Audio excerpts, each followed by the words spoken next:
Brasil perdeu em 66, foram os jogos das eliminatórias e eu era o ponto esquerda na época, né? Então fui considerado, inclusive, o melhor ponto esquerda do mundo, né?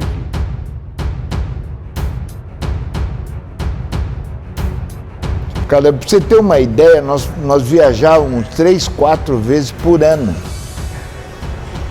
Para a Europa, para a África, fomos uma das primeiras equipes, se não foi a primeira, a jogar, fazer uma excursão na África.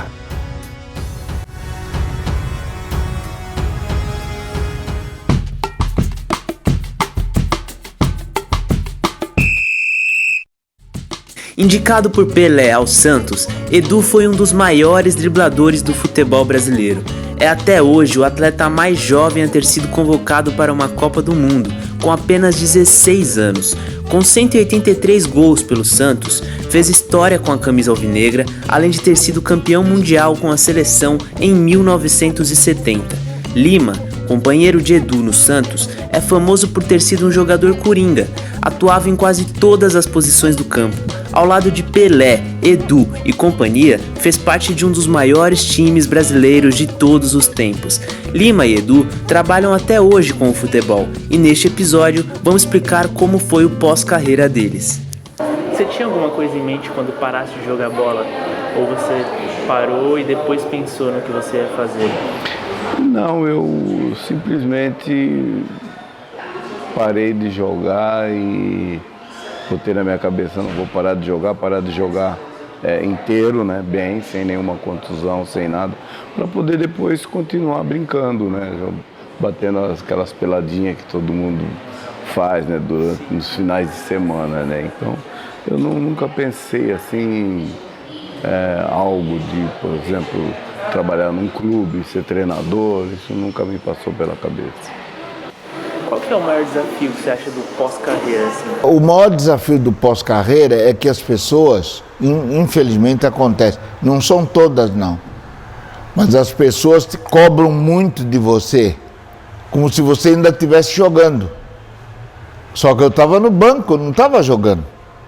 Eu tive a felicidade, diga-se de passagem, de ter no meu quadro de infantil vários jogadores que hoje estão aí, né? Tipo Robinho, Neymar e outros jogadores aí.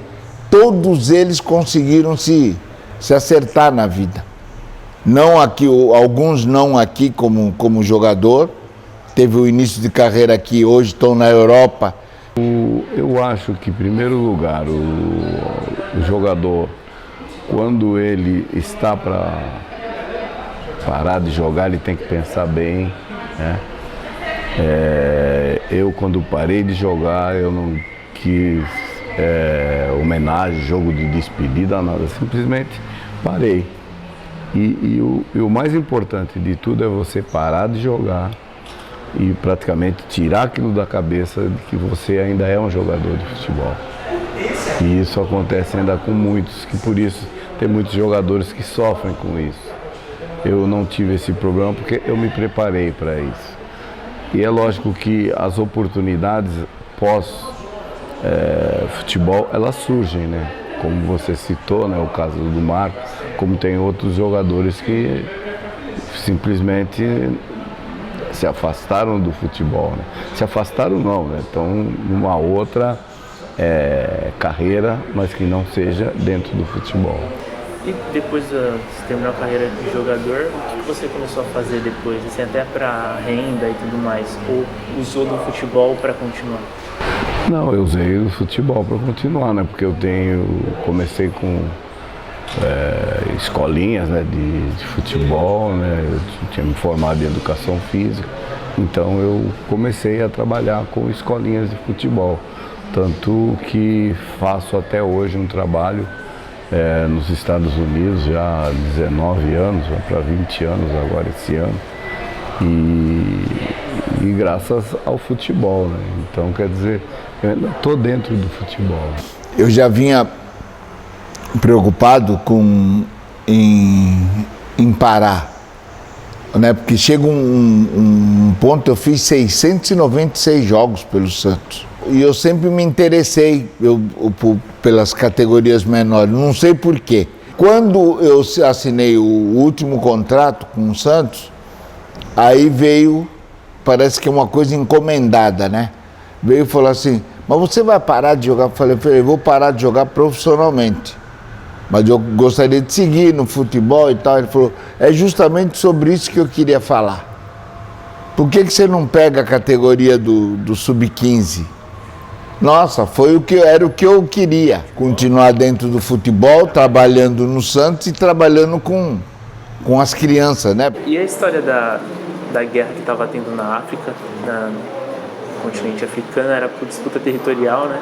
E o Santos foi jogar lá, os caras pararam a guerra para assistir. Como é que foi isso? Exatamente, parou a guerra e um fato interessante é que nós chegamos na cidade e as luzes da cidade à noite, todas apagadas, só das casas e do hotel que ficavam acesas.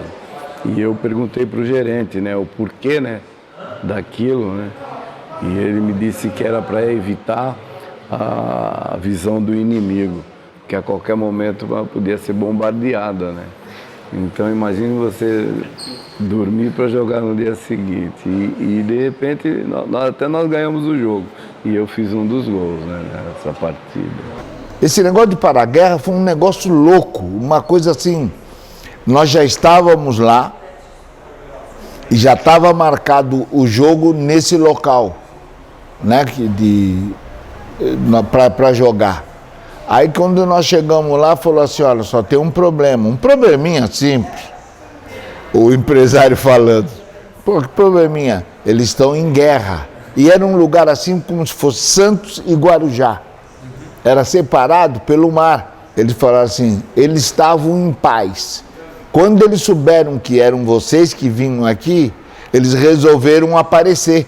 É o grande momento, né, para eles fazerem a bagunça deles, fazerem um protesto, enfim. Só uma pessoa pode tirar isso da coisa. Falei, e quem é essa pessoa? Essa pessoa é o Pelé. Fomos, a gente já estava trocado de roupa, entramos e tal, jogamos, foi graças a Deus tudo bem.